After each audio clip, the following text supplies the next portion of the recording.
Hello everyone. In the 1930s, Japan became very famous after it successfully conquered China.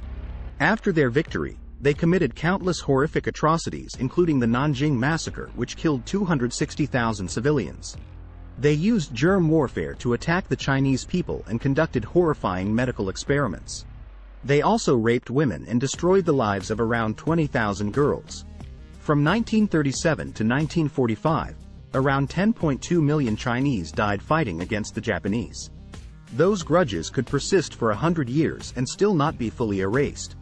After World War II, Japan was defeated and had to be occupied by the United States. China was glad that finally, the beast was held back by the giant. However, not long after in 1951, due to the Cold War, the United States shifted its strategy from treating Japan as an occupied enemy to seeing it as an ally in the same boat. The goal was to isolate the Soviet Union and divide the socialist bloc. As a subordinate of the US, Japan also wanted to reconcile with Beijing. Prime Minister Tanaka visited China and made the following statement: "On the part of Japan, we are keenly conscious of the responsibility for the serious damage that Japan caused in the past to the Chinese people through war, and deeply reproach ourselves." If you look closely, this was not an official apology, just an expression of regret and self-reproach. However, China still accepted it and saw it as an apology. At that time, they were very poor and needed to do business with Japan, the world's fourth largest economy, which was rapidly developing in the 1970s. When you are poor, you accept things. China was patiently waiting for the right moment. Their wisdom paid off. By engaging with Japan, they not only received tens of billions of dollars in capital investment every year, but also gained technical support and learned about economic development. If we look into China's growth story, we see that their early stages closely resembled Japan's path. Specifically, they purchased tech production lines and then copied them on a mass scale. With cheap labor, their knockoff products were also cheap, so they could export to other poor countries. Next, they would conduct research to come out with new technologies and products of their own. Hearing this, you may wonder why other countries don't emulate this model. There are many reasons. First, does the state enthusiastically support enterprises or not? Sometimes they want to but lack sufficient resources. The enterprises themselves also need to be wealthy first to purchase production lines. It requires a lot of money and skilled workers before copying lines can be done quickly to attract foreign companies to open manufacturing bases there.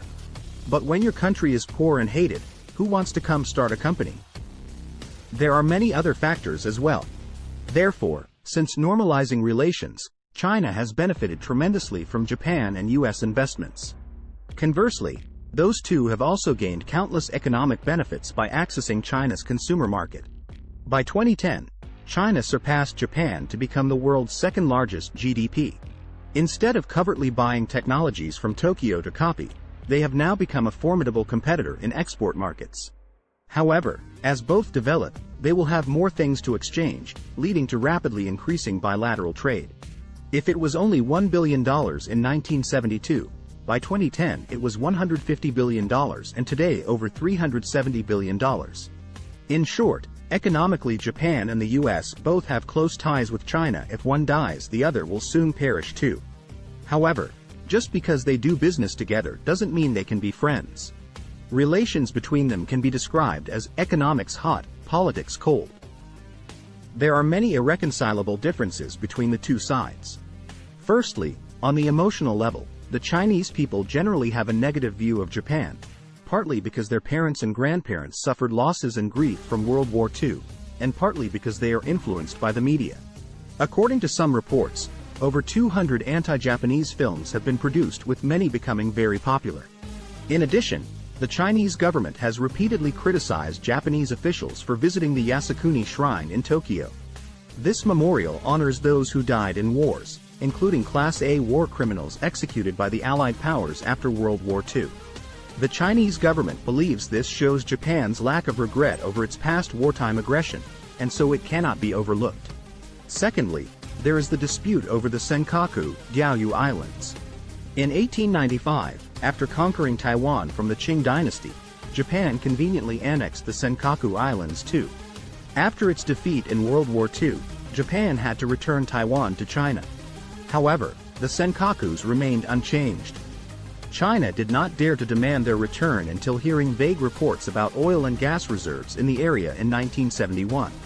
Even then, they did not venture near the Senkakus until becoming strong in 2010, when they demonstrated determination to take them back by continually sending Coast Guard ships. China points to evidence that the Senkakus were once part of previous Chinese dynasties. Japan firmly maintains its position that they belong to it because Japan discovered and laid claim to the islands when they were uninhabited, and China made no sovereignty claims for decades until suddenly wanting them back after gaining strength.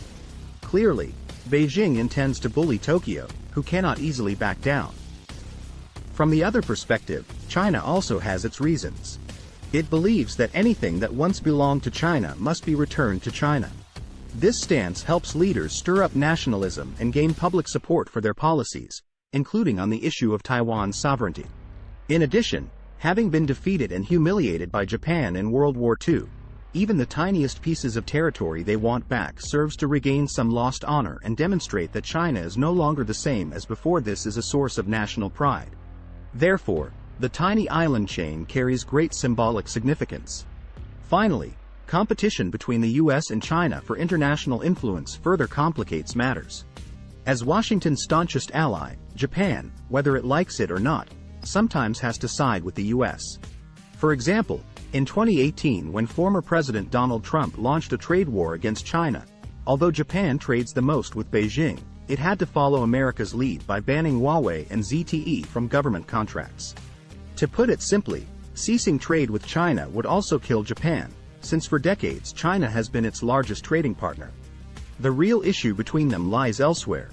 In the People's Republic of China's view, the implicit military alliance between Tokyo and Washington aimed at the Taiwan Strait situation is a major factor in relations between the two countries. Specifically, the 1969 Japan-US joint statement said that if conflict erupted in the Taiwan Strait, the Tokyo government would provide bases for US forces to operate from Japanese territory.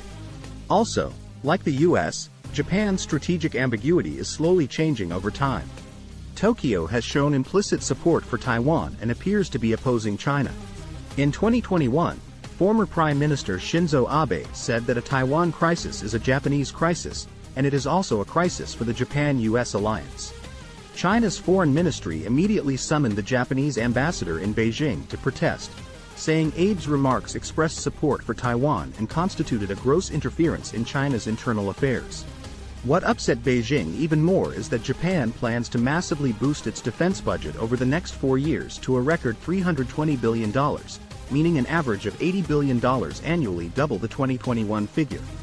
The goal is to deal with the increasingly severe security situation in the region, meaning the threat from China, North Korea and Russia. Beijing strongly opposes and is very unhappy with Japan's updated important defense documents describing China as the biggest strategic challenge ever to Tokyo. In summary, while the two countries trade and develop together, they cannot become friends.